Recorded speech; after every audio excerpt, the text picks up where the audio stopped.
En 2000, mon âge est égal à la somme des chiffres de mon année de naissance. En quelle année suis-je né? Ici, je rajoute, donc je suis né après Jésus-Christ, c'est juste pour être sûr que l'année sera positive. Comment peut-on résoudre cette question? D'abord, qu'est-ce qu'on cherche? On cherche une année, qu'on va noter A par exemple. On dit que l'âge est égal à la somme des chiffres de mon année de naissance. On va essayer de traduire ou écrire cette phrase mathématiquement pour pouvoir trouver une équation et après chercher l'inconnu A. Si je suis né en A, l'année A, en 2000, mon âge sera 2000 moins A. Cela est très clair. Si je suis né en 1990, en 2000, mon âge sera 2000 moins 1990, qui est 10 ans. Maintenant, on attaque la partie la plus difficile. Donc l'âge, qui est 2000 moins A, égale à la somme des chiffres dans mon année de naissance. On cherche les chiffres composant l'année de naissance, mais malheureusement, ils ne sont pas représentés. Donc on a A, l'année de naissance, mais on n'a pas les chiffres.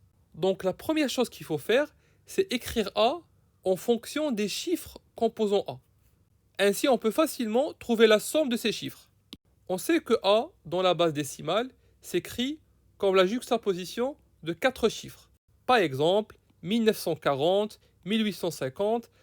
Maintenant, pourquoi 4 chiffres et pas 3 ou 5? Clairement, on est né avant 2000. Donc, si on a ici 5 chiffres, clairement, le cinquième chiffre ici devant A doit forcément être égal à 0. Parce que s'il est supérieur à 0, 1 par exemple ou 2, donc on sera né en une année qui est supérieure à 2000, ce qui est impossible. Maintenant, pourquoi ne pas utiliser un nombre de chiffres inférieur à 4, par exemple 3? Et bien 3, dans ce cas, on va omettre une partie de la solution, parce qu'on va considérer que les dates jusqu'à 999. Remarquez bien que jusqu'à là, on n'a pas encore écrit A en fonction des chiffres A, B, C et D. Parce que tout simplement, cette écriture, on ne peut pas l'utiliser dans une équation. Considérez ça comme un brouillon, donc on essaie de comprendre. Comme on a vu dans le cours de l'arithmétique, A s'écrit comme A fois 10 à la puissance 3, plus B fois 10 au carré, plus C fois 10, plus D fois 1. C'est pour ça qu'on parle de base décimale. Je vous conseille d'aller revoir le chapitre sur l'arithmétique si vous avez des difficultés à vous rappeler de ceci. Par exemple, 1900, on peut l'écrire comme 1 fois 10 à la puissance 3, donc 1000, plus 9 fois 10 au carré, 900, plus 0 fois 10, plus 0 fois 1.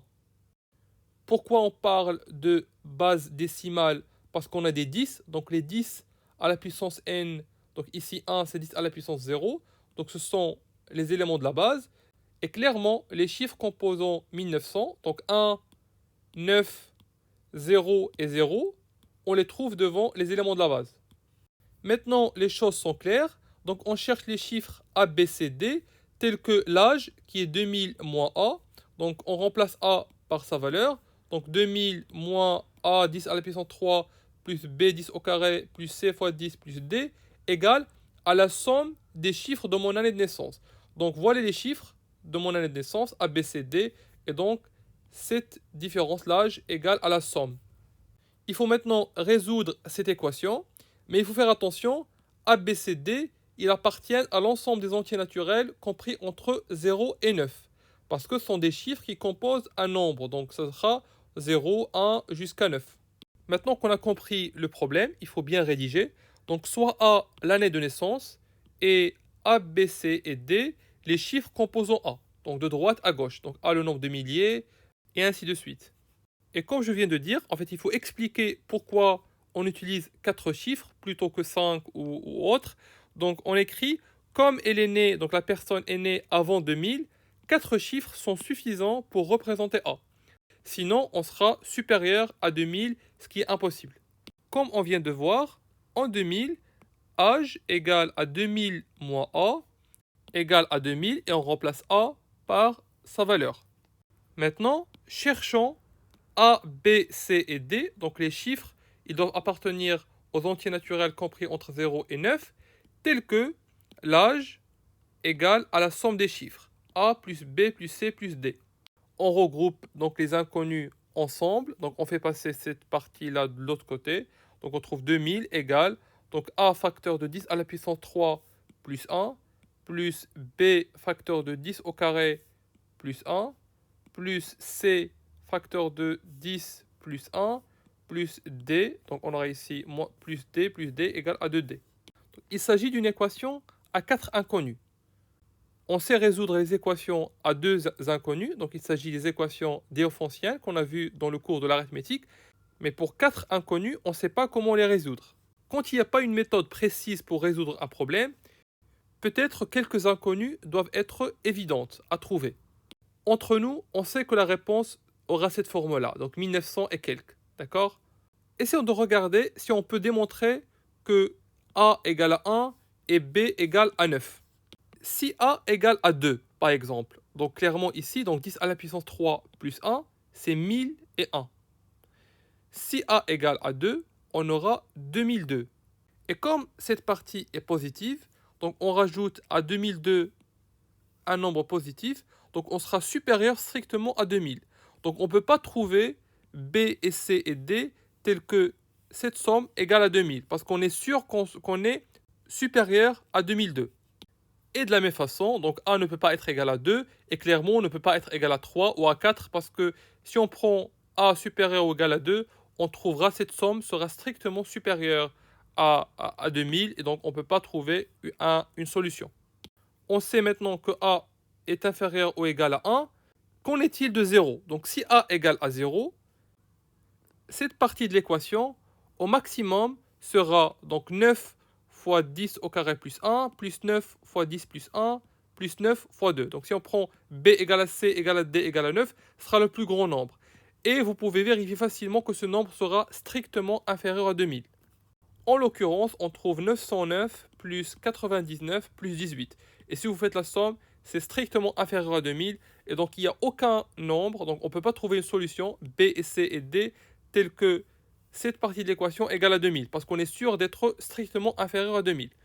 Et donc, A ne peut pas être égal à 0. On déduit que A égale à 1. On rédige. Donc, si A est supérieur ou égal à 2, clairement, cette somme sera supérieure ou égale à 2002. Donc on a celle-là, cette partie sera supérieure ou égale à 2002. Et cette partie est positive, donc sera strictement supérieure à 2000. On déduit que l'équation E n'a pas de solution. Et si A égale à 0, clairement, donc ce bout de l'équation, donc B fois 10 au carré plus 1, plus C fois 10 plus 1, plus D fois 2, est inférieur ou égal, donc si je prends B égale à C égale à D égale à 9, on trouvera 909 plus 99 plus 18, ce qui est strictement inférieur à 2000. Donc on ne peut jamais toucher 2000, on déduit que l'équation E n'a pas de solution. Par conséquent, A égale à 1. Donc A ne peut pas être supérieur ou égal à 2, ne peut pas être égal à 0, donc la seule possibilité qui nous reste, c'est A égale à 1. Maintenant qu'on a démontré que A égale à 1, donc on remplace A par 1, donc on aura 2000 moins 1001 égale à B fois 101 plus C fois 11 plus D fois 2. Donc il faut chercher B, C et D. On déduit que donc 2000 moins 1001, donc on trouve 999 égale à B fois 101 plus C fois 11 plus D fois 2. Donc pareil, il faut démontrer que B égale à 9. Donc clairement, si B égale à 8 ou inférieur ou égal à 8, on trouvera une somme qui sera inférieure strictement à 999. Donc on ne pourra jamais toucher ce chiffre et on déduit clairement que B égale à 9. C'est pareil que la démonstration que A égale à 1. On rédige, donc si B est inférieur ou égal à 8, clairement, donc ce chiffre, ce nombre-là, sera inférieur ou égal, donc cette partie, donc B fois 101, sera inférieur ou égal à 808, parce que B est inférieur ou égal à 8, et cette partie-là, ce bout-là, il sera toujours inférieur à 9 fois 11 plus 9 fois 2. Tout simplement, C et D sont des chiffres, et donc ils sont compris entre 0 et 9. Donc ils sont inférieurs à 9, et donc comme cette partie-là est strictement inférieure à 999, et donc cette formule elle sera toujours inférieure strictement à 999, il ne pourra jamais toucher ce chiffre, et donc on déduit que l'équation E n'admet pas de solution. Et par conséquent, B égale à 9. Parce que comme B ne peut pas être inférieur ou égal à 8, donc la seule possibilité qui nous reste, c'est B égale à 9. Maintenant qu'on a démontré que b égale à 9, donc on remplace, donc b par 9, on trouve donc 999 moins 909 égale à c fois 11 plus d fois 2. On déduit que 90 égale à 11c plus 2d. On est maintenant face à une équation déonfontienne, donc on sait comment résoudre ce genre d'équation. La première chose qu'il faut faire, c'est regarder le plus grand commun diviseur de 11 et 2. Clairement, 11 et 2 sont premiers entre eux, donc le PGCD égale à 1. Clairement, 1 divise 90. Et donc, on déduit que cette équation admet des solutions. Je vous conseille d'aller revoir le cours de l'arithmétique. On a fait une vidéo entière sur les équations déonfontiennes. Maintenant qu'on sait que l'équation admet des solutions, il faut trouver une solution évidente. Clairement, si je remplace c par 8, donc 8 fois 11, ça va être 88. Et si je remplace d par 1, donc j'aurai 2. 88 plus 2 égale à 90. Et donc, 8, 1 est une solution évidente. On écrit la solution évidente. Donc 90 égale à 11 fois 8 plus 2 fois 1. Donc il suffit de soustraire l'une de l'autre. On trouve donc 90 moins 90 égale à 0. 11, on factorise par 11, facteur de c moins 8, plus 2, facteur de d moins 1, implique, donc on fait passer facteur de d moins 1 de l'autre côté, on trouve 11 facteur de c moins 8 égale à moins 2 facteur de d moins 1. Clairement, 11 divise 2 facteur de d moins 1, 11 divise 2 facteur de d moins 1, le plus grand commun diviseur de 11 et 2 égale à 1, on déduit, on applique le théorème de Gauss, que 11 divise d moins 1. On déduit que d égale à 11k plus 1 avec k entier relatif. Et on déduit que c égale à moins 2k plus 8. Donc il suffit de remplacer dans cette équation d par sa valeur, donc 11k plus 1, et on trouve la valeur de c. Donc c égale à moins 2k plus 8. Je vous conseille d'aller revoir le chapitre consacré à l'équation déonfontienne. On explique toutes ces étapes en détail. Je fais qu'appliquer les instructions que j'ai expliquées avant. Il y a une dernière étape qu'il faut faire, que je ne vais pas faire ici.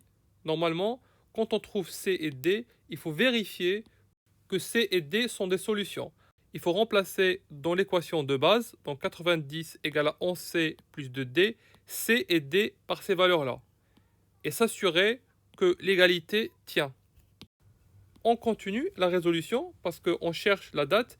Rappelez-vous qu'on cherche les chiffres A, B, C, D dans l'intervalle, donc des entiers compris entre 0 et 9. Et donc, il faut chercher les cas entiers relatifs tels que C et D appartiennent à cet ensemble-là. Clairement, si je prends petit k supérieur ou égal à 1, donc D sera 11 supérieur à 12, donc impossible. Si je prends k inférieur ou égal à moins 1, 11k plus 1 sera toujours négatif. Et donc on déduit la seule solution possible, c'est k égale à 0. D'accord? Dans ce cas, D égale à 1.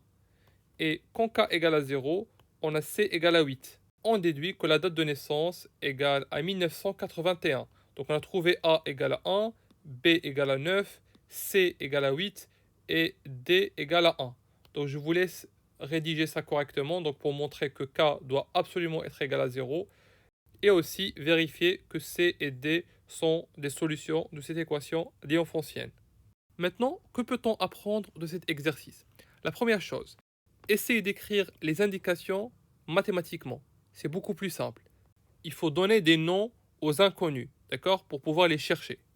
Deuxième astuce très importante, c'est l'écriture décimale.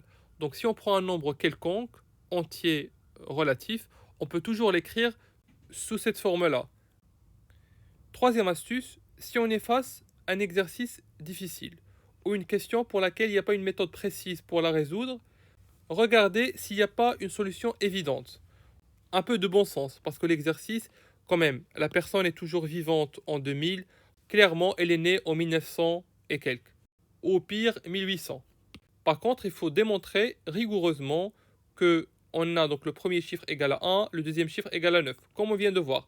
Et après, on trouve une solution, donc une équation. Donc là, pour l'équation déonfontienne, on sait les résoudre. Donc on applique ce qu'on a appris dans le cours. Et après, on est dans un cas particulier parce qu'on ne cherche pas les solutions dans Z, mais plutôt parmi les entiers relatifs, les entiers naturels entre 0 et 9.